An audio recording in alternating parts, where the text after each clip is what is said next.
Welcome to NEET game bro Tamil channel. நம்ம சேனலோட naming reaction சீரிஸோட episode 7 தான் இந்த வீடியோ. இந்த வீடியோல என்ன நேமிங் ரியாக்ஷன் பார்க்க போறோம் அப்படின்னா, that is Williamson ether synthesis. ஒரு நேமிங் ரியாக்ஷன் எடுத்ததும் 3 விஷயம் ஞாபகம் வரணும். First reactant, second reagent, third product. So இந்த ரியாக்ஷனுடைய ரியாக்டன்ட் என்ன? Phenol or alkoxide, that is sodium phenoxide. என்ன ரியேஜென்ட் எடுக்க போறோம்? மெத்தில் அயோடைடு, அல்கைல் ஹாலைடு எடுக்கிறோம். அது என்ன ப்ராடக்ட் நமக்கு ஃபார்ம் ஆகுது? ஈத்தர் ஃபார்ம் ஆகும், தட் இஸ் அனிசோல். ஸோ இதை ரிவைஸ் பண்ணிட்டீங்க அப்படின்னா நீங்கள் டேரெக்டாக ரியாக்ஷன்ஸ்குள்ளே போயிடலாம். ஸோ ஃபர்ஸ்ட்டு ஃபீனால் எடுத்துக்கோங்க. ஃபீனால் எதோட ரியாக்ட் பண்ணால் நமக்கு சோடியம் ஃபீனாக்சைடு கிடைக்கும். as we know that is NaOH.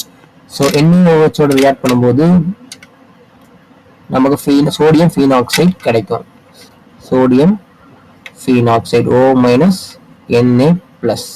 ஓகேவா? ஸோ சோடியம் ஃபீனாக்சைடு கிடைச்சோம். அதை எதோட ரியாக்ட் பண்ண வைக்க போகிறோம்? அல்கைல் ஹாலைடோட ரியாக்ட் பண்ண வைக்க போகிறோம். இங்கே நம்ம எடுத்துக்க அல்கைல் என்ன அப்படின்னா CH3 methyl group. So iodide ஏதாச்சும் ஒரு ஹாலைடு எடுக்கிறோம். ஸோ இங்கே அயோடைடு எடுத்துருக்கோம். அதோட ரியாக்ட் பண்ணும்போது நமக்கு என்ன ஃபார்ம் ஆகுது? ஒரு ஈத்தர் ஃபார்ம் ஆகும். எப்படின்னா இங்கே இருக்க எண்ணெயும் இங்கே இருக்க அயோடைடும் சேர்ந்து நமக்கு சோடியம் அயோட வெளியே வந்துருது. அண்ட் ரிமைனிங் இருக்க CH3 குரூப் வந்து போய் சோடியம் ஃபீனாக்சைடு குரூப்ல ஆட் ஆகுது. ஸோ அது என்ன ரீப்ளேஸ் பண்ணி மெத்தில் குரூப் ஆட் ஆகிறதுனால நம்ம அதை என்ன சொல்றோம்? அனிசோல் சொல்லுவோம். ஆர்எல்ஸ் என்ன சொல்லலாம் அப்படின்னா மீத்தாக்சி பென்சின் சொல்லலாம். எப்படி சொல்லலாம் அப்படின்னா மீத்தியன் குரூப் ஒரு ஆக்சிஜன் குரூப் சேர்ந்து மீத்தாக்சி, ரிமைனிங் இருக்கிறது பென்சின். ஸோ மீத்தாக்சி பென்சின் அப்படி சொல்லலாம். ஸோ அவ்வளோதான் அனிசன் ஃபார்ம் ஆகி ஈத்தர் ஃபார்ம் ஆயிடுச்சு. வில்லியம்சன் ஈத்தர் சிந்தசிஸ் அவ்வளோதான். ஸோ இதே மாதிரி ஒவ்வொரு நேமிங் ரியாக்ஷன்ஸ்க்கான வீடியோ நம்ம சேனல்ல ஆன் டிவில இருக்கு. அதெல்லாம் பார்க்கணும் அப்படின்னா நீங்க நம்ம சேனலை சப்ஸ்கிரைப் பண்ணிக்கோங்க. அதெல்லாம் உடனுக்குடன் பார்க்கணும் அப்படின்னா பெல் பட்டனை சேர்த்து கிளிக் பண்ணிக்கோங்க.